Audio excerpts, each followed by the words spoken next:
Hello guys, welcome back to my channel. This is 早早，大家好，欢迎回到我的频道，我是王早早。今天呢是2020年的11月7日的晚上，截止到目前为止呢 BBC、CNN 以及 ABC 等等的主流电视频道呢都已经宣布拜登已经获得了本次大选的胜利。当然我们的现任总统川普先生可没有那么容易放弃哦，他在很多州呢都已经提醒了要 count， 也就是要重新对大选的所有选票进行计票。那么关于这件事情，我们的华裔的小朋友们又是如何看待的呢？到底他要求重新计票是合理之举还是无稽之谈呢？我觉得这是合理的，因为现在因为 COVID 的问题，有很多人都去世了，然后呢还有很多去世的人的票也在里面，然后我觉得去查这个票数应该是很合理的，应该没什么问题吧，因为毕竟现在也刚出来，然后他想把他自己的观点也提出来。So I think I've heard about this before, that he was suing way before it actually happened. So I think that says a lot about his personality.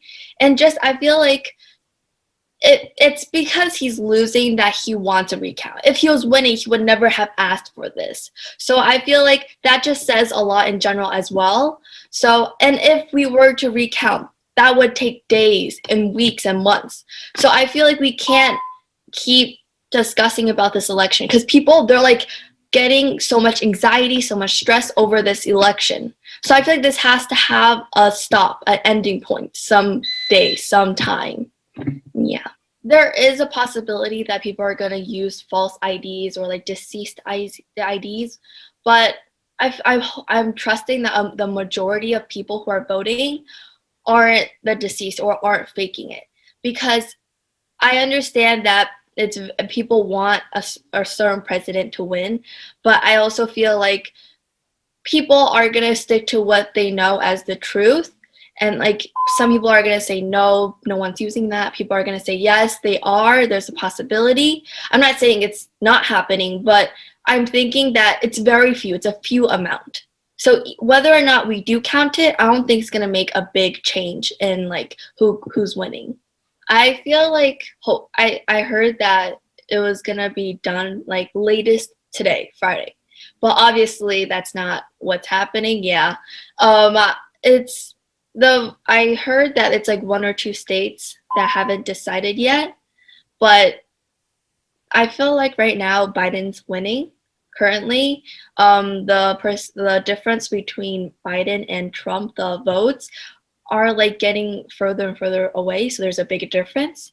Honestly, I think it's going to be a little bit harder for Trump to win, but yet again, it's like you don't know. So I'm thinking latest maybe December, but I don't think that's going to happen. And yeah, I think it might be next week. I've heard of that during my class.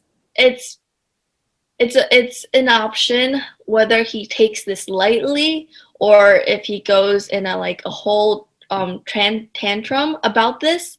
But I honestly feel like, bro, he's like 70. He's like a professional. He's a businessman. He was the president. He has to take this professionally.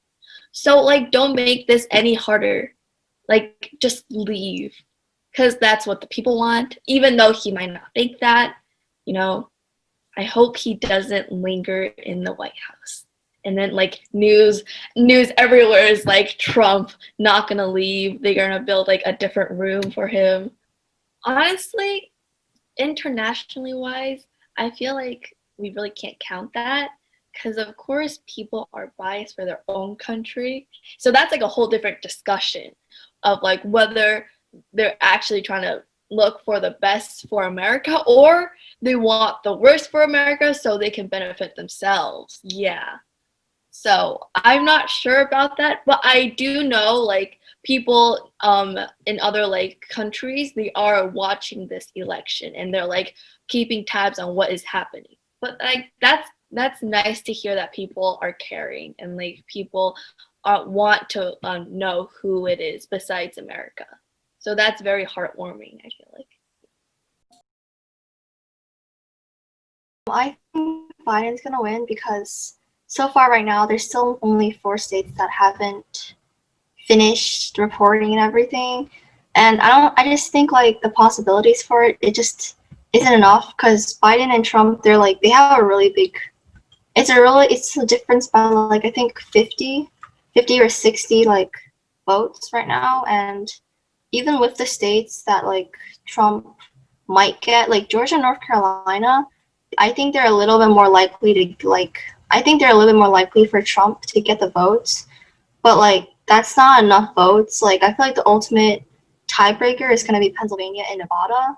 And I'm pretty sure Pennsylvania and Nevada, they're going to be for Biden because they're mostly like blue states. But Georgia and North Carolina, like even if they do like give Trump the votes, it's not enough for him to get to 270. And by the time they do, Biden already got 270 from like Nevada. So Biden's probably going to win. It is technically a competition. Every competition, there's probably going to be someone who's cheating. And I like maybe on the image side, like Republicans look like more like cheaters than Democrats. Like Democrats have a cleaner image because of like Trump's like bad tweets and stuff. It's just Democrats have a better image. But like you never really know what's happening, and it is reasonable. However, I think it will take up a lot of time. But like I think it's like a safety measure because like maybe on like the image wise, Democrats don't look like they would cheat, but like you never know. Maybe like Trump's the one who cheated, but like I rather recount just in case. Like that's like a double check, you know. I think it's just gonna last until like a day designated by the law, because if they drag it on for too long, Americans aren't gonna be happy. Like both sides, Democrats and Republicans, no one's gonna be happy because like everyone wants to know the results, and it's like the riots do happen. Like, it's just I'd rather it happen a little earlier than like because December is a lot colder than November. It's a big difference in temperature. And like if there are gonna be protesters, I'd rather it not be snowing when they protest. And also it's just everyone like all Americans are like really like eagerly waiting for the results. If you keep dragging it on, like it's just not good for the image. And other countries are also curious because like I heard like a lot of European countries, they already made like betting tables, and it's like already like $100 million for betting. It's just I'd rather the result earlier. It's just no one likes it when things get dragged on for too long. Their opinions don't really matter as much. Like maybe like unless it's like a world leader marching for Trump, like in Canada they're marching. Unless like Canada's like prime minister or someone is like marching for Trump, it doesn't really make much of like a difference. And like just because their people support Trump doesn't mean the world leader supports Trump, and it doesn't really make a difference for our votes because they don't get to vote. They're not living in America, and they're not gonna decide on our future, so it doesn't really make much difference. Like I don't really care. 听完小朋友们的回答，真的是非常为他们高兴，因为呢，他们对于美国的大选的选情看得出来都是相当了解的，而且呢，也都大胆的各抒己见了，非常的棒。那么，如果您对于本次大选的结果有什么样的预测，或者有什么话要说呢？欢迎在下方给我们留言哦。同时，如果你喜欢我们的节目，也不要忘记要订阅我们的频道哦，让我们的小铃铛响起来，我们每一次的更新，您都会收到最新的消息。好啦，那我们今天节目呢到这里就结束啦，我们下一次再见咯，拜拜。